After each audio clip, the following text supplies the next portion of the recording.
सभी दोस्तों का बहुत बहुत स्वागत है। दोस्तों चलिए सुनते हैं भगवान महात्मा बुद्ध का एक अनमोल विचार। आज का जो उनका अनमोल विचार है, दृष्टि का फेर। इसे जानते हैं एक कथा के माध्यम से। उसके बाद जानेंगे स्वास्थ्य से संबंधित आज जो बहुत ही महत्वपूर्ण चैप्टर है दोस्तों, गैस, कब्ज, एसिडिटी होने के क्या कारण है, इसका हमारे किचन में क्या उपचार है, क्या ये जड़ से ठीक हो सकता है, क्या यह कोई एक बीमारी है कि हमारे शरीर में अपने आप होती है, इसका क्या निवारण है, सब कुछ आप लोगों से चर्चा करेंगे। इसलिए सभी मित्रों से विनम्र निवेदन है, वीडियो को पूरा देखिए, अपने ज्ञान को बढ़ाइए और स्वस्थ व निरोग रहिए। तो दोस्तों चलिए पहले उपदेश को सुन लेते हैं। गौतम बुद्ध एक बार अपने शिष्यों के साथ प्रवास पर निकले। एक नगर से दूसरे नगर तक जाने की राह में वन पड़ता था। वन क्षेत्र में प्रवेश करने के साथ ही कुछ दूर चलने पर बुद्ध एक जगह रुक गए। पीछे आ रहे शिष्यों का समूह भी उन्हें देख उसी स्थान पर रुका, लेकिन वहां रुके रहना शिष्यों के लिए मुश्किल हो गया, क्योंकि सामने एक छत बिछत शव पड़ा था और उसकी दुर्गंध वातावरण में फैल रही थी।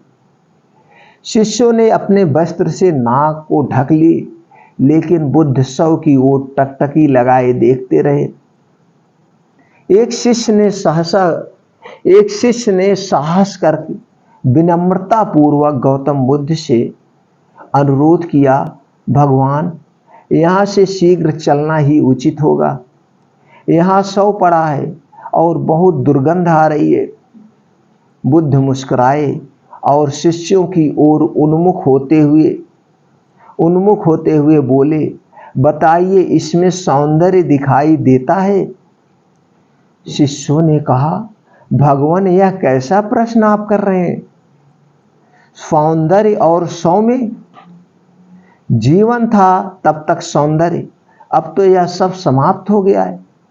बुद्ध ने शव की ओर इशारा करके बताया, देखो, जब कभी यह व्यक्ति जीवित रहा होगा, इसकी दंत पंक्तियां अद्वितीय रही होगी।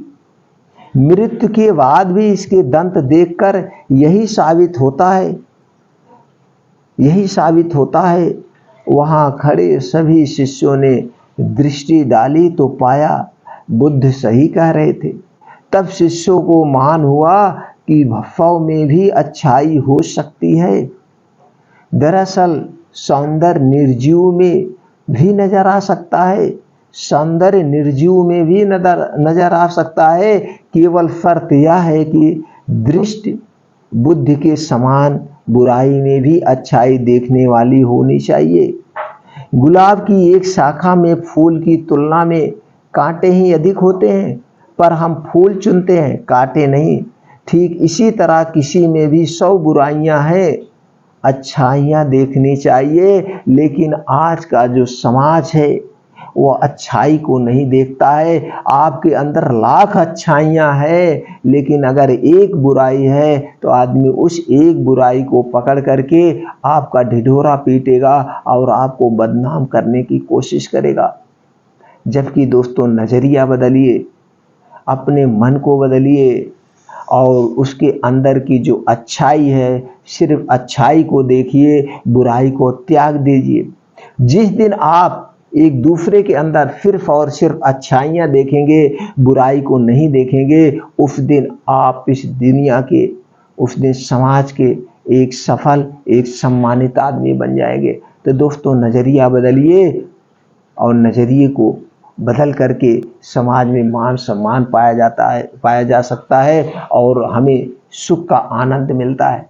तो दोस्तों, इस छोटे से उपदेश से आपको क्या ज्ञान प्राप्त हुआ, हमें कमेंट सेक्शन में जरूर बताइएगा। चलिए मित्रों, अब हम जानते हैं कब्ज, गैस, एसिडिटी, जिससे आज पूरा देश परेशान है। 80 क्या 85 क्या 90% लोग गैस, कब्ज, एसिडिटी से परेशान है। लेकिन परेशान होने का क्या हम कारण है कि कोई और कारण है? एक गैस, एसिडिटी क्यों बनती है, इसके क्या कारण है? जब तक इसे आप नहीं जानेंगे दोस्तों, उपचार असंभव है। इसलिए हम अपने शरीर के सबसे बड़े डॉक्टर हैं। अभी आपको पेट में दर्द हो रहा है, आपको अभी दस्त आ रही है, आपका पेट फूला हुआ है, आप डॉक्टर के पास जाते हैं तो डॉक्टर क्या करता है, आपसे पहले पूछता है आपको क्या हुआ, आपने रात में क्या खाया था, कितना खाया था, कब खाया था। तो आप यही कहेंगे कि सारी चीज़ें बताएंगे, ये चीज़ें हमने खाया था। तो डॉक्टर उसी से समझेगा कि इनको इस खाने से गैस, एसिडिटी, अपच हुई है, और आपको क्या देगा, तुरंत आराम के लिए या तो ग्लूकोज चढ़ा सकते हैं, या तो मेट्रोनिडाजोल यानी कि एंटासिड इंजेक्शन दिया जा सकता है, पीपीआई ग्रुप के इंजेक्शन दिया जा सकते हैं जैसे पेंटाप्राजोल, राइबेप्राजोल। इस ग्रुप के कोई भी आपको इंजेक्शन दे करके आपको तुरंत गैस, एसिडिटी को शांत किया जाएगा। और अगर नॉर्मल है, बहुत ज़्यादा नहीं है या बहुत ज़्यादा दर्द है, तो आपको स्पास्मोडिक इंजेक्शन दे दिया जाएगा, एंटी स्पास्मोडिक इंजेक्शन लगा दिया जाएगा, आपके पेट की दर्द शांत हो जाएगी। और फिर खाने के लिए आपको क्या दिया जाएगा, एंटासिड सिरप दे दिया जाएगा, कोई पीपीआई ग्रुप की दवाई दे दी जाएगी, कोई भी जोल की दवा, और वही दवा आप ले गए, आपको आराम हो गया। लेकिन आपने वहाँ पे डॉक्टर से ना तो जानने का प्रयास किया ये हमको गैस, एसिडिटी, दर्द हुआ क्यों, और ना तो डॉक्टर बताने को अपना वो फर्ज समझा कि नहीं हम इन्हें बता दें ये चीज़ें मत खाइएगा। आप दवा लेके चले आए, फिर आपने उस दवा से अगर आराम हो गया तो क्या करेंगे, उस पत्ते को एकदम सहेज करके आप रख देंगे, उस सिरप को सहेज करके रख देंगे। अगली बार जब आपको होगा तो आप वही पत्ता दिखा करके फिर लाके खाने लगेंगे। तब आपको लगेगा नहीं यार, जब गैस, एसिडिटी बनती है तो हमें एक खाली पेट की दवा खा लेनी चाहिए, आराम हो जाएगा, ये सिरप हमें पी लेना चाहिए, आराम हो जाएगा। लेकिन उसके दुष्परिणाम के बारे में आप नहीं जानते। फिर दोबारा डॉक्टर से पूछने आप नहीं गए कि क्या हम इसे लाइफ टाइम खा सकते हैं, या जब हमें गैस बने तभी हम खा सकते। तो वहाँ पे आप खुद डॉक्टर बन गए, वहाँ पे आप खुद डॉक्टर बन गए और वही मेडिसिन आपने शुरू कर दिया। अब वो फिर आपको आराम मिल गया। अब वही मेडिसिन घर में किसी को गैस, एसिडिटी बनी तो भी आप वही मेडिसिन ले रहे हैं। अब किसी को और गैस, एसिडिटी बन रहा, कोई कह रहा भैया हमें गैस, एसिडिटी बन रहा है, तो उसे भैया ये पत्ता ले लो, जाके मेडिकल स्टोर वाले से दिखा करके ये ले लो, आपका गैस, एसिडिटी आराम हो जाएगी, आपको ठीक हो जाएगा। लेकिन वहाँ पर आपने नहीं सोचा कि क्या खाने से हमें हुआ, वो चीज़ों को क्यों हम हटा दें, जबकि गैस और एसिडिटी कोई बीमारी नहीं है, कोई बीमारी नहीं, टोटल आपके दिनचर्या पर निर्भर है। मैं तो कहता हूं कि जो मैं आज रूल्स और नियम आपको बताऊंगा, ये रूल्स और नियम, और आपके किचन में कुछ ऐसी चीज़ें पड़ी हुई हैं जो कि किसी भी दवा से कम नहीं है, किसी भी पीपीआई ग्रुप की दवा से कम नहीं है, किसी भी पेंटाप्राजोल से कम नहीं है, और उसके साइड इफेक्ट भी नहीं है। जबकि कोई भी ग्रुप की दवा आप लेते हैं, चाहे पीपीआई हुआ, चाहे एंटासिड सिरप हुआ, वो सबके नुकसान है। आप ना हो तो देख लीजिए, कोई भी एलोपैथ दवा आप गैस के लिए दें उसको नुकसान है, और वो दवा तभी तक आपको काम करती है जब तक आप खाते हैं। अगर आपको जड़ से ठीक करना है, अस्थाई ठीक करना है, तो आपके किचन में ऐसी ऐसी चीज़ें पड़ी हुई हैं, उनका प्रयोग कीजिए। और सबसे पहले आप अपने दिनचर्या का सुधार कर लीजिए, क्योंकि आपका शरीर ही बना है। तो दोस्तों इसको थोड़ा सा एक एग्जाम्पल दे देते हैं, आपको समझ में आ जाएगा गैस, एसिडिटी क्या बनती है। एक ऐसे हमारे ही जानने वाले थे और वो खूब खाने पीने के शौकीन थे। मार्केट में गए, मार्केट में जाने के बाद वहाँ पे बाजार जैसे गाँवों में लगती है, आप जानते हैं, शहर में भी बाजार लगती है। तो बाजार में गए और बाजार में जाने के बाद उस दिन खूब जलेबी खाए। वहाँ पे मार्केट में 250 ग्राम जलेबी खा गए। जलेबी खाए और वहीं से उन्होंने बैगन लिया, उनको चोखा और बाटी बहुत पसंद थी, तो वहीं से बैगन लाए, टमाटर लाए, आलू लाए, और घर पर आकर के चोखा बाटी खूब बढ़िया से प्रेम से 4-6 लोगों ने जम करके बनाया, और खूब जम करके बाटी चोखा को उन्होंने खाया। वहाँ पे जलेबी खाए, घर पे बाटी चोखा जम के खाए। और जब जम के खा लेते तो कुछ लोग एक आते, भैया ज़्यादा खा ले नहीं, आराम कैला पच जाए। उनको नहीं पता है खाने के बाद आराम नहीं करने से पचता, बल्कि वो अपच होता है। और वो खाना खाए 9 बजे खाने के बाद जम के सो गए, और सोने के बाद जब 2 घंटे के बाद गैस, एसिडिटी हुई, उल्टी पेट होने लगा, उल्टी पेट शुरू हो गया उनको। अब उनकी बीपी भी हाई हो गई, तुरंत हॉस्पिटल लेके गए तो लोकल हॉस्पिटल में तो उन्हें जवाब दे दिया। फिर आगे डिस्ट्रिक्ट लेवल पे गए, डिस्ट्रिक्ट लेवल पे भी उन्हें जवाब दे दिया, एक बार आंत फंस गई, आंतों का ऑपरेशन करना पड़ेगा। फिर आगे प्रोसीजर गए मेडिकल कॉलेज, मेडिकल कॉलेज में उन्हें 15 दिन रहना पड़ा, 15 दिन। अब आप समझ गए ये खाना हमारे लिए दुश्मन है, सबसे बड़ा कारण यही है। तो दोस्तों हमें अपने हिसाब से खाना चाहिए। अब इसे समझने के लिए आपको 2 बातों पर ध्यान देना होगा जो कि हम हर एक वीडियो में बताने। आपका शरीर 5 तत्वों से बना है, जल, पानी, वायु और दोस्तों आकाश, पृथ्वी। इन्हीं से आप 5 तत्वों से बना है। और आपके शरीर में 3 दोष पाए जाते हैं, वात दोष, पित्त दोष और कफ दोष।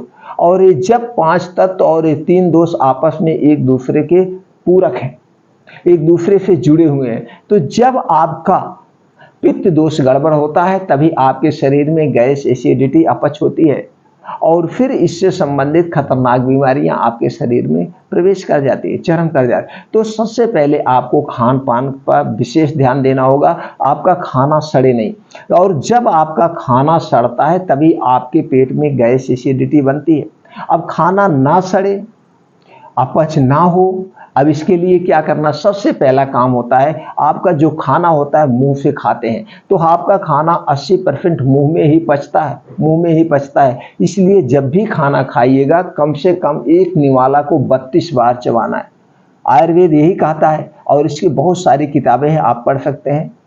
चरक सुश्रुत आप आज चरक संहिता में पढ़ सकते हैं, अष्टांग हृदय में, ये सारी बहुत आयुर्वेद की किताब है। जितने आप पढ़ेंगे उतने आप ज्ञान मिलेगा। नहीं तो हम जैसे लोग आपके पास तो ज्ञान पहुंचा रहे हैं दोस्तों, वो आपको ज्ञान लीजिए और अपने खान पान में ध्यान दीजिए, आपके शरीर के अंदर कोई बीमारी नहीं होगी। तो कहने का मतलब आपका जो कुछ भी खा रहे हैं 80% आपके मुंह से ही खाना पचता है। आप जानवर को ले लीजिए, जानवर एक बार खाना खाता है फिर बैठ करके पाघुर करता है और बगल से देखते हैं लार निकलती है, चूता रहता है गांजा टाइप, वो बाद में उसको चबा रहा है दांतों से, तब उसका पेट जो है उसको पचाता है। तो इसी तरह से 80% खाना आपके मुंह से ही पचता है। तो जब भी आप खाइएगा, आपके मुंह में 32 बार दांत होते हैं तो 32 बार कम से कम चबाइएगा। और जब इसे 32 बार आप चबाएंगे तो यही मुंह में ही खाना एक पानी की तरह पच जाएगा, लार बन जाएगा और वो खाना चिपचिपा हो जाएगा। तब आप घूंट लेंगे तो आपको पानी की ज़रूरत नहीं है। तो 80% खाना आपके मुंह में पचता है। और ये जो लार, ये सलाइवा, जितने लार सलाइवा खाने के साथ आपके पेट में जाएगी तो जो आपकी पेट में एसिडिटी बन रही है उसे कम करती है। क्योंकि ये लार में, सलाइवा में ये क्या होता है, क्षारीय होता है। तो क्षारीय चीज ही रक्त एसिडिटी को कम करती है। तो जाएगा तो आपके पेट में एसिडिटी कम बनेगी, तो आपको एक फायदा ही हो गया। अब उसके बाद आपका खाना 80% पच गया, 20% खाना आपके पेट में पचता है। अब दोस्तों पहला काम तो आपको खाना चबा चबा के खाना है, आपको कभी भी गैस, एसिडिटी नहीं बनेगी। आप 1 महीने प्रैक्टिकल करके देख लीजिए। दूसरी बात, आपको भूख से 70% ही खाना खाना है, कभी भी भर पेट खाना आपको नहीं खाना है। और तीसरी बात, जो आपका खाना सड़ाता है, सबसे ज़्यादा जो खाना आपका सड़ता है वो जो आप खाना खाते समय पानी पीते हैं, एक गलती कभी मत करना। खाना खाते समय हमें कभी भी पानी नहीं पीना है। खाना खाने के 1 घंटे के बाद, 1.5 घंटे के बाद ही पानी पीना है। क्योंकि जो खाना आप खा रहे हैं इसे 1.5 घंटे तक एसिड आपके पेट में बनती है। अब जब ये 1.5 घंटे में एसिड खाने को गला देगी तब इससे रस निकलता है, तब इससे पोषक तत्व निकलते हैं, तब आपको पानी की ज़रूरत पड़ेगी। तो 1.5 घंटे के बाद ही पानी पीजिए। अगर पानी पीने की इच्छा है तो खाना खाने के 1 घंटे पहले आप पानी पी सकते हैं। इस बात को हमेशा याद रखिएगा, आपका कभी भी खाना नहीं सड़ेगा, हमेशा बढ़िया से पचेगा, डाइजेस्ट हो जाएगा। और पानी जब भी पीजिएगा घूट घूट करके, सिप करके और बैठ करके आपको पानी पीना है। तो खाना चबा चबा के खाना है, 32 बार चबाना है। और जो आप पानी पी रहे हैं इसे पानी खाना खाते समय नहीं, 2 प्रक्रिया अपनाएंगे तो आपका खाना ये सड़ेगा नहीं, अपच नहीं होगी। अब कुछ चीज़ें ऐसी हैं जो आप खा रहे हैं जिस वजह से आपको एसिडिटी बनती है, आप कभी अंदाज, तली भुनी चीज़ें, समोसा, चाय, पकौड़ी, ये घर पे खा लीजिए, कोई दिक्कत नहीं, घर पे खाइए। लेकिन किस चीज़ में, सरसों के तेल में निकलवाइए। ये आप किस में छानते हैं, फार्चून उसमें छानते हैं, किस में छानते हैं आप, सोयाबीन के तेल में छानते हैं। कभी भी इसे सोयाबीन के तेल में नहीं छानना चाहिए। इसे सरसों के तेल में छान के ही खाना चाहिए। सरसों का तेल सबसे शुद्ध, वो भी घर का निकाला हुआ सरसों का तेल, घर का निकाला हुआ सरसों का तेल हो, उसी में आप इसे खाइए। अब आप समोसा पकौड़ी बाहर का मत खाइए, वो साफ नहीं होता। किसी दिन आप अंदाज लीजिए, जिस दिन आप समोसा पकौड़ी ज़्यादा खाए रहते हैं उस दिन आपके मुंह में तीखापन लगता है, एसिड बनती है, अपच रहता है, आपका शरीर सुस्त हो जाता है, तो आप जान लीजिए ये आपका जो है पेट इसे डाइजेस्ट नहीं कर पा रहा है। तो इसीलिए तली भुनी चीज़ें कम खाइए, बहुत कम खाइए। अब क्या क्या आपको नहीं खाना है, क्या क्या आपको पेट में गैस एसिडिटी सबसे ज़्यादा बनाती है, कब्ज एसिडिटी सबसे ज़्यादा जो गैस एसिडिटी बनाता है वो मैदा। मैदा दोस्तों बनता गेहूं के आटे से है, बनता गेहूं के आटे से है, लेकिन इसे क्या किया जाता है, इसे प्रोसीज किया जाता है। ऊपर का जो इसका लेयर होता है जिसमें सबसे ज़्यादा फाइबर पाया जाता है, इसे निकाल लिया जाता है। फिर ये वेस्ट हो गया, बाकी कुछ नहीं हो गया, अब ये चिकना हो गया, ऊपर से इसे खूब पतला पीसा जाता है। और जो मार्केट में 80% सामान बिक रहा है खाने वाले, सब मैदे से बनी, मिठाई से लेकर बिस्किट तक, टोस्ट ब्रेड सब ये किससे बन रहा है, मैदे से बन रहा है, और वही हम खा रहे हैं। तो मैदा से बनी हुई कोई भी वस्तु मत खाइए, आपको स्वस्थ व निरोग रहना है। सबसे ज़्यादा आज यही परेशान कर रहा है, और ये मैदा जाकर आंतों में चिपक जाता है, चिकना होता है, जिससे आपकी आंतें परेशान हो जाती है, आपका पेट परेशान हो जाते हैं। दूसरी चीज़ है जो सबसे ज़्यादा नुकसान करती है और एसिड बनाती है, वो है चीनी। चीनी दोस्तों आप जिस दिन खाएंगे एसिड बनता है। तो चीनी में क्या है, इसे 5-6 तरह के केमिकल डाले जाते हैं और इसे प्रोसीजर करता है। बनता तो गन्ने से ही है, लेकिन वो गन्ने से बनता है, लेकिन इसे प्रोसीज किया जाता है, चिकना होता है। तो चीनी को पचाने के लिए लेबर को 7 से 8 घंटे लगते हैं, और ये दोस्तों हमारे रक्त की एसिडिटी को बढ़ा देता है। पहले तो पेट में एसिडिटी बनती है, फिर यही रक्त की एसिडिटी बनती है, और जब रक्त की एसिडिटी बनती है तो आपका दोस्तों blood pressure, heart attack, cholesterol, blood sugar, ये सारी बीमारियां आपको होती है। तो इसलिए चीनी और चीनी से बनी हुई कोई चीज़ मत खाइए। और अगली चीज़ जो है रिफाइन किया हुआ तेल और डालडा, ये दोनों चीज़ों आप मत खाइएगा। इसमें बेड कोलेस्ट्रॉल होता है, अच्छा कोलेस्ट्रॉल कुछ नहीं पाया जाता है, जो आपके स्वास्थ्य के लिए हानिकारक है। आपको तेल खाना है, किसका तेल खाना है, सोयाबीन का तेल खाना है, मूंगफली का तेल खाना है, गरी का तेल खाना, जिसका भी तेल खाना आप साबुत खरीद के लाइए, जाकर खुद अपने आँख के सामने तेल निकलवाइए, यही तेल खाइए, ये आपको फायदा करेगा।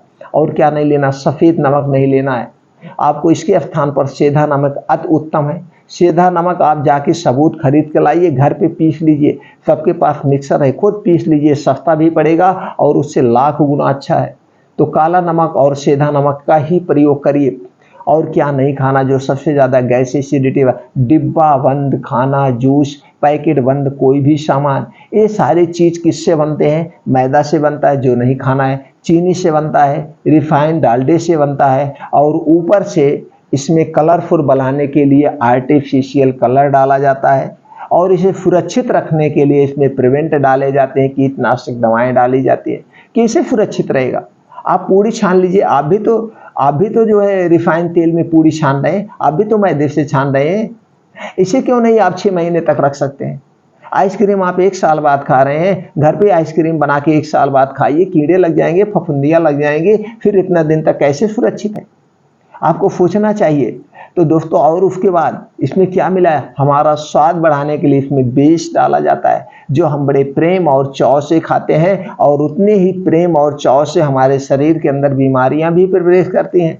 और आज हम बीमारियों से अकाल मृत्यु में जा रहे हैं, बिना समय मर रहे हैं, बिना समय हमारे बाल पक रहे हैं, बिना समय हमारे दांत टूट रहे हैं, और हमारा शरीर बूढ़ा होता जा रहा है। किसी भी एक्टर को ले लीजिए, किसी भी एक्टर को, वो क्यों नहीं जल्दी बूढ़ा दिखता है, क्योंकि वो फिटनेस रखता अपने आप को, वो अपने आप को दोस्तों ये सारी चीज़ों से दूर रखता है। ना कोई मीठा खाते हैं, किसी भी एक्टर से आप पूछ लीजिए, किसी से भी पूछ लीजिए जो फिटनेस सेंटर वाले हों, किसी को जो अपने आप को फिट रखे, पहलवान से पूछ लीजिए, मीठा से दूरी बना के रखते हैं। तो दोस्तों आपको ये सारी चीज़ें, डिब्बा बंद चीज़ें से दूरी बनाना होगा, पैकेट बंद सामानों से दूरी बना के रखिए। ये सारी चीज़ें आपके पेट में एसिडिटी बनाती हैं। और क्या सबसे ज़्यादा एसिडिटी, ठंडा पेय पदार्थ, ठंडा पानी। आपको अगर पेट को दुरुस्त रखना है तो आप अपने पेट के हिसाब से, अपने शरीर के टेम्परेचर के हिसाब से पानी पीजिए। आपके शरीर का टेम्परेचर कितना है, आपके शरीर का टेम्परेचर 35 डिग्री सेल्सियस होता है, यानी 37 डिग्री सेल्सियस होता है। ऊपर से जब आप ठंडा पानी पिएंगे तो नुकसान करता है। अब ये है, कुछ लोगों को भाई हो सकता है डॉक्टर ने बताया है कि आपको ठंडा चीज़ें लेना है, ठंडा पेय लेना है, उस कंडीशन पे ले सकते हैं। लेकिन आयुर्वेद यही कहता है, आप कहीं भी आयुर्वेद की कोई भी बुक उठाकर पढ़ लीजिए, कोई भी, कितनी भी पुरानी, उसमें यही है, आप अपने शरीर के टेम्परेचर के हिसाब से नॉर्मल पानी पीजिए, फ्रिज का पानी मत पीजिए, ठंडा किया हुआ पानी मत पीजिए, नुकसान करेगा आप शरीर के टेम्परेचर के। अब जब आप ठंडा बहुत ज़्यादा पानी पीते हैं तो आपका शरीर इसे अपने टेम्परेचर में तो लाएगा, कैसे ठंडा रहेगा, इसे अपने टेम्परेचर में लाएगा तो एक्स्ट्रा एनर्जी खर्च होगी। एक भाई ने हमें कहा था कि आप गलत बता रहे हैं, ठंडा पानी पिया जाता है। हाँ, ठंडा पानी आपको अगर डॉक्टर किसी मरीज ने बताया तो उस समय आप पी सकते हैं, उस समय आप पी सकते हैं, लेकिन हमेशा तो नहीं पी सकते। अगर आपको डॉक्टर बता रहा है तो हमेशा पीजिए। कोई बीमारी है, बीमारी के हिसाब, नहीं तो आपका शरीर का टेम्परेचर तो ऑटोमेटिक उतना डिग्री है, 35 डिग्री टेम्परेचर है, तो ऊपर ठंडा पानी नुकसान करता है। या अंदाज लीजिए, जिस दिन आप ठंडा पानी पीते हैं और पीते हैं, जैसे जैसे पेट में जाता है आपको लगता है ठंडा पानी जा रहा, वहीं पे आप गुनगुना पानी पीजिए, आपको पता नहीं चलेगा पानी आपके पेट में जा रहा है टेम्परेचर के। तो दोस्तों, ये अपने शरीर के टेम्परेचर के हिसाब से अगर आपको डॉक्टर बताया तो आप पी सकते हैं, मैं नहीं कह रहा हूँ, आप भी पीजिए। या आपको कोई ऐसी बीमारी उसमें आपको ठंडी ही चीज़ें लेना है तो आप ठंडी चीज़ें लीजिए, वो अलग चीज़ हो गया। लेकिन ये बाकी हमारे शरीर का जो टेम्परेचर है, टेम्परेचर की हिसाब, आप पहले जमाने में लोग नदियों के पानी पीते थे, कुएं का पानी पीते थे, जिसमें हवा और धूप का स्पर्श होता था और हम निरोगी रहते थे। तो दोस्तों, आप अपने शरीर के टेम्परेचर की हिसाब से ये इतनी चीज़ें अगर आप अवॉइड कर दिए तो आपको कभी भी गैस एसिडिटी नहीं बनेगी। अब आपके शरीर है, इस शरीर को कुछ आपको एक्टिविटी करना होगा, इसमें प्राकृतिक नियमों का भी आपको पालन करना होगा। जैसे खाने का समय निर्धारित होना चाहिए, सोने का समय निर्धारित होना चाहिए। लेकिन आज ऐसी कोई लाइफ स्टाइल नहीं है। नींद हमारे लिए बहुत ज़रूरी है और हमें चिंता मुक्त जीवन जीना है, लेकिन सब एकदम चिंता में भरे हुए हैं। किसी के पैसे की चिंता है, किसी स्वास्थ्य की चिंता है। स्वास्थ्य की चिंता करिए, लेकिन चिंता करने से नहीं, चिंतन करिए। चिंता करने से स्वास्थ्य सही नहीं होगा, चिंतन करने से स्वास्थ्य सही होगा। अब इस पे चिंतन क्या करना है कि क्या हम खाएं, क्या ना खाएं, किसे क्या खाने से हमारा हो रहा है। डेली रूटीन अपना लिखिए, आज हमने ये चीज़ें खाया था, इस चीज़ से हमें नुकसान हो गया, इससे हमें एलर्जी है, उसे हटा दीजिए। ये चिंतन करिए, ना कि चिंता करिए कि हमें बीमारी हो गई। अगर आप बीमारी लेकर चिंता करेंगे तो दोस्तों ये चिंता चीता के समान है, आपको चीता पे ले जाके फुला देगी। इसलिए चिंता मत करिए, चिंतन करिए, आप स्वस्थ व निरोग रहेंगे। डेली प्राकृतिक नियमों का पालन करिए। हमें कब खाना है, कब सोना है। रात का खाना आप दोस्तों सूर्य अस्त के पहले, सूर्य डूबने के पहले अगर आप खा सकते हैं तो खा लीजिए। अगर नहीं खा पा रहे हैं तो लेटेस्ट 8 बजे तक खाइए, तब खाइए नाम मात्र का। अगर 8 बजे आप खा रहे हैं नाम मात्र का, जैसे 1 से 2 रोटी, थोड़ी सी सब्जी या दाल, जो भी लेना है आप ऐसे खाइए कि आपने खाना ही नहीं खाया है। और खाना खाने के बाद उसी मुद्रा में आधे घंटे बैठे रहिए। आधे घंटे के बाद आप कम से कम 1000 कदम टहलिए। और खाना खाने के बाद जैसे 8 बजे आपने खाया, अगर आपके पास पैसा है, बजट है, आपके घर में दूध है तो 1 गिलास दूध और उसी में आधी चम्मच हल्दी डाल के रात को सोते समय पी लीजिएगा। जैसे कि 8 बजे आपने खाया है 2 रोटी, 9 बजे दूध पी लीजिए, 10 बजे आप सो जाइए, बढ़िया से नींद आएगी, आपको कभी भी गैस एसिडिटी नहीं बनेगी। रात का खाना आप छोड़ दीजिए, आपको कभी भी ना तो पेट फूलेगा, ना तो कब्ज होगी, ना तो गैस होगी, ना एसिडिटी होगी। रात के खाने से ही ज़्यादा से ज़्यादा गैस एसिडिटी बनती है, क्योंकि रात का खाना आप 11 बजे खा रहे हैं, कोई 12 बजे खा रहा है, जबकि कोई समय नहीं खाने का। पंछी भी नहीं खाता है, पंछी भी नहीं खाती है, जानवर भी नहीं खाता है रात का खाना दिन डूबने के बाद। आदमी है दिन डूबने के बाद खाना खाता है, अगर जागना पड़ जाए पूरी रात खाना खाता है। तो दोस्तों ये सारी चीज़ें हैं, इसे आप हटा दीजिए, आप कभी भी बीमार नहीं पड़ेंगे, कभी भी बीमार नहीं पड़ेंगे। तो रात का खाना नाम मात्र खाइए, कभी पेट में गैस एसिडिटी नहीं बनेगी। अब उसके बाद सुबह उठने के बाद आप 2 से 3 गिलास तो 4 से 5 बजे उठने का प्रयास करिए। 4 से 5 बजे, आप 4 से 5 बजे जब उठ जाएंगे तो तुरंत 2 से 3 गिलास बासी मुंह में लार रहे आपको पानी पीना है। पानी पीने के बाद आप 5 बजे अपना घर छोड़ दीजिए, नंगे पांव जाइए, मॉर्निंग वॉक करिए। इससे आपका अंदर का हीलिंग होता है, आपके शरीर के सारे अंगों की एक्सरसाइज हो जाती है, अंदरूनी अंगों की एक्सरसाइज हो जाती है। तो 5 से 6 किलोमीटर आप मॉर्निंग वॉक करिए। 2 योगा जरूर करिए। अगर आप मॉर्निंग वॉक 5 से 6 किलोमीटर कर रहे हैं, आधे घंटे में कवर कर रहे हैं, तो आप तो ऐसे गैस एसिडिटी नहीं बनेगी। ऊपर से 2 योगा करिए, अनुलोम विलोम और कपालभाति। अनुलोम विलोम करेंगे तो नाड़ी शोधन हो जाएगा, कभी भी heart attack, blood pressure, blood sugar जैसी बीमारी नहीं होगी।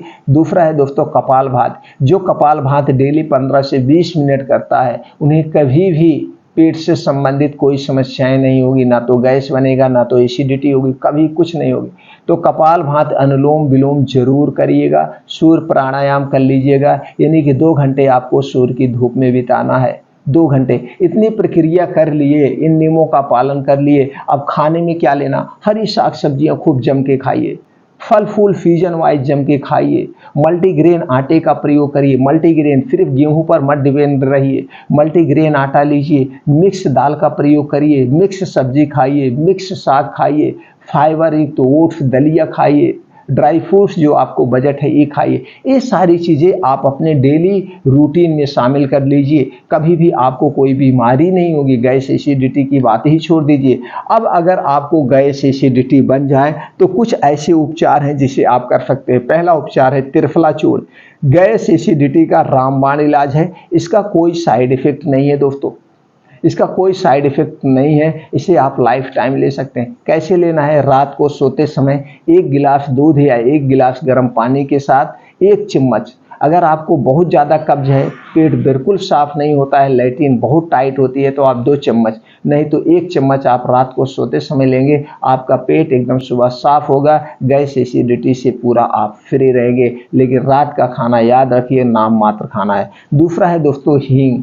कभी भी आपको गैस एसिडिटी, कब्ज हो, पेट फूलने के एहसास हो, तो दोस्तों 1 गिलास पानी लीजिए, 2 चुटकी उसी में हींग डाल दीजिए। पानी गुनगुना होना चाहिए। गुनगुने पानी में 2 चुटकी हींग डाल के मिला करके उस पानी को पी लीजिए। इसे कहते हैं हींग वाला पानी। इससे आपकी गैस एसिडिटी शांत हो जाएगी।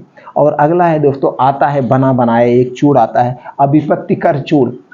अभिपत्तिकर चूर्ण किसी का आप लीजिए, गैस एसिडिटी की रामबाण दवा है। इसे कैसे लेना है, 1-1 चम्मच सुबह शाम गुनगुना पानी के साथ आप लेंगे, आपकी गैस एसिडिटी खत्म होगी। जो आप खाली पेट की दवा ले रहे हैं उससे ज़्यादा बेटर है, उसका नुकसान भी हो सकता है, इसका नुकसान नहीं होगा। तो उसके स्थान पर आप अभिपत्तिकर चूर्ण ले सकते हैं। और आता है दोस्तों, एक आती है इसबगोल की भूसी।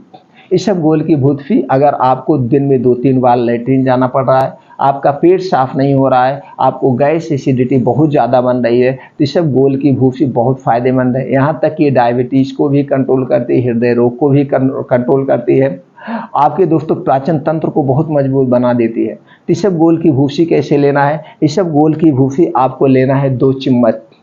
2 चम्मच इसबगोल की भूसी। अगर आपको ज़्यादा कब्ज है, नहीं तो 1 चम्मच। 1 गिलास दूध में या 1 गिलास गर्म पानी में 1 चम्मच या 2 चम्मच भूसी को आप डाल दीजिएगा। 2 चम्मच भूसी डालने के बाद उसे आधे घंटे 15 मिनट के लिए रख देंगे, तो पूरा भीग जाएगा, उसी में जम जाएगा, जैसे आपका हलवा होता है। फिर खाना खाने के 1 घंटे के बाद इस भूसी को खा लेना। उसके बाद पानी उन्हें कुछ नहीं पीना है, उसके बाद पानी उन्हें कुछ नहीं पीना है। ये अगली प्रक्रिया हो गई। और अगर आपको गैस एसिडिटी बन रहा है, तो आप कभी जब गैस एसिडिटी, अदरक वाला पानी पी लीजिएगा।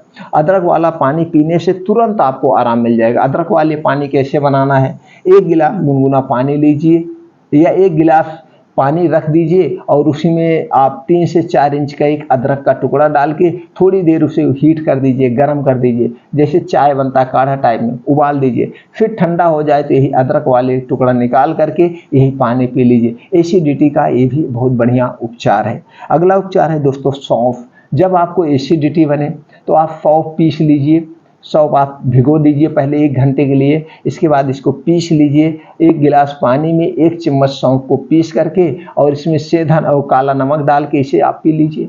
तुरंत आपका आराम हो जाएगा। नहीं तो आप खाना खाने के बाद सौंफ खाना शुरू कर दीजिए। सौंफ और इसमें धागे वाले मिश्री भी इसके साथ ले सकते हैं, इसके साथ मुरेठी भी ले सकते हैं। तो खाना खाने के बाद ये तीनों चीज़ें आप मुंह में, जैसे लोग पान खाते हैं उसके स्थान पर इसे आप खा सकते हैं। अगला चीज़ जो है दोस्तों, सबसे अच्छी चीज़ है गैस एसिडिटी का, लेकिन इसे परमानेंट नहीं करना है, इसे सिर्फ 3 दिन लगातार करना है। 3 दिन में आपका पेट साफ होने लगेगा, गैस एसिडिटी खत्म हो जाएगी। वो है एरंड का तेल, जिसे हम कस्टर्ड ऑयल कहते हैं। क्या है दोस्तों? एरंड का तेल, जिसे हम कस्टर्ड ऑयल कहते हैं। इसका भी आप प्रयोग कर सकते हैं। तो इसको कैसे लेना है? आपको रात को सोते समय खाना खाने के 1 घंटे के बाद 1 गिलास दूध में 1 चम्मच कस्टर्ड ऑयल यानी एरंड का तेल डाल करके, दूध गुनगुना हल्का सा होना चाहिए, उसमें डाल करके यही दूध आप पी लीजिए। 3 दिन लगातार आप पिएंगे, सुबह आपका पेट खुल के साफ होगा और आपका आराम मिल जाएगा। इसे 3 से 5 दिन ही लिया जाता है, लगातार इसे नहीं लिया जा सकता है। इसबगोल की भूसी आप ले सकते हैं ज़्यादा दिन तक, यानी कि 15-20 दिन तक। त्रिफला चूर्ण तो आप पूरे समय ले सकते हैं, लेकिन कोई भी दवा आप लगातार 1 महीने से ज़्यादा न लीजिएगा। एरंड तेल सिर्फ और सिर्फ 3 दिन या 5 दिन ही लिया जाता है। अगला जो और एसिडिटी को दूर करता है वो गाय का देसी घी।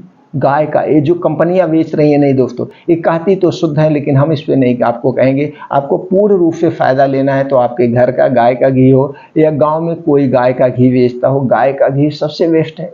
आप गाय का घी दाल में डाल के खाना शुरू कर दीजिए और उसमें हींग का तड़का लगा दीजिए। गाय का घी और हींग का तड़का लगी हुई दाल खाइए, आपकी एसिडिटी हमेशा के लिए ठीक हो जाएगी। तो दोस्तों, ये 8 उपाय अपना करके गैस एसिडिटी को ठीक कर सकते हैं। और ये जो सारे उपाय हैं, ये उपाय आप समय समय पर करते रहिए, इससे आपका पेट भी साफ रहेगा और आपको गैस एसिडिटी फ्री रहेंगे। अगर कुछ भी नहीं करना है तो जो हमने बताया वो चीज़ें खाना आप छोड़ दीजिए, वो चीज़ें खाना छोड़ दीजिए। और दोस्तों, एक वीडियो पड़ी होगी 126 साल जीने के 126 नियम, यानी कि हमको क्या खाना है, क्या नहीं पीना, खाना खाते समय पानी पीना है कि नहीं पीना है, ये सारी चीज़ें आप जान जाइए, आपको कभी कोई बीमारी नहीं हो। और प्रकृति का नियम जरूर अपनाइए, यानी कि 2 घंटे अपने शरीर के लिए दीजिए, 5 बजे से 7 बजे योगा मेडिटेशन। और जो सबसे ज़्यादा जरूरी है दोस्तों, चिंता मुक्त जीवन। चिंता मुक्त जीवन रहिए। चिंता चिता के समान है। आज से, अभी से चिंता छोड़ दीजिए। इसके लिए आपको एक मेडिटेशन करना है। आपके अंदर 2 माइंड होता है दोस्तों, एक चेतन मन, एक अवचेतन मन। एक चेतन मन और एक अवचेतन मन। ये आपका अवचेतन मन कुछ नहीं जानता। आज सब लोग इस पे बहुत बढ़िया से काम कर रहे हैं। ये आपके कैंसर जैसी बीमारी को ठीक कर देगा। हीलिंग पावर, पॉजिटिव थिंकिंग, सकारात्मक सोच, इसे आप हमेशा ये कहिए। अगर आप 60 साल के हैं, सुबह शाम सोने जाइए तो आप एकदम लेट जाइए आराम मुद्रा में, पूरा दिन भर की बातें भुला दीजिए। अगर आप 60 साल के हैं, इससे ये कहिए मैं अभी 40 साल का हूँ। और जब आप 40 साल के थे उस समय कैसे कपड़ा पहनते थे, कितना आपके शरीर के अंदर फुर्ती थी, किस चीज़ में आप ज़्यादा एक्टिव थे, वही सारी बातें इमेजिन करिए कि मैं ऐसे था, आज मैं भी ऐसे हूँ। और कभी ये मत सोचना, आप कभी भी अपने उम्र के बारे में एक दिन भी ख्याल मत लाना कि मैं इतने साल का हूँ, कभी मत ख्याल लाना। और हमेशा आप अपने से 20 साल नीचे वालों के साथ उठना बैठना, उनके साथ अपनी दिनचर्या को बिताना, तो आपको वही फीलिंग होगा, वही जोश होगा। क्योंकि ये आपका सबकॉन्शियस माइंड कुछ नहीं जानता। हमेशा पॉजिटिव सोचिए और लेटने के बाद कहिए मैं बहुत ताकतवर हूँ, मेरी आंखों की रोशनी बहुत तेज है, मैं बहुत शक्तिशाली आदमी हूँ, मैं बहुत पावरफुल आदमी हूँ, मैं 200 साल तक जिंदा रहूँगा, वो भी निरोगी जीवन जीऊँगा।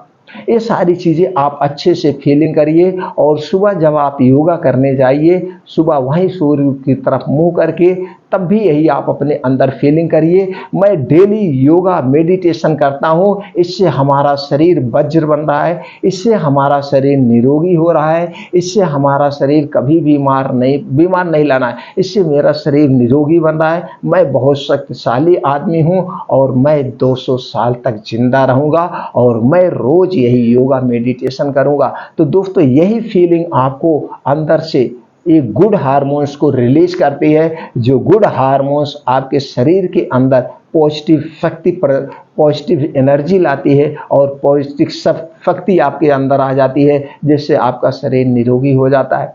आज कितने लोग अपने अंदर के आत्मविश्वास से कैंसर जैसी बीमारियों को ठीक कर लिए। ये सुनने में अजीब लगता है, लेकिन आप जाकर के गूगल पे सर्च करिए हीलिंग पावर क्या है। हीलिंग पावर से कितने लोगों ने अपने कैंसर जैसी बीमारी को ठीक किया, सारा डिटेल आपके सामने आ जाएगा, आप खुद देख लीजिए। और दोस्तों, उस पर एक मूवी भी बनी है, द हील मूवी देखिए, उसमें कैसे एक लेडीज ने अपने कैंसर जैसी खतरनाक बीमारी को ठीक कर दिया और उसके बाद काफ़ी दिनों तक वो जिंदा रही। तो दोस्तों, ये है हीलिंग पावर की शक्ति, ये है पॉजिटिव सोच की शक्ति। तो दोस्तों, हमेशा पॉजिटिव सोचिए, सकारात्मक रहिए, कभी कोई बीमारी आपको नहीं होगी।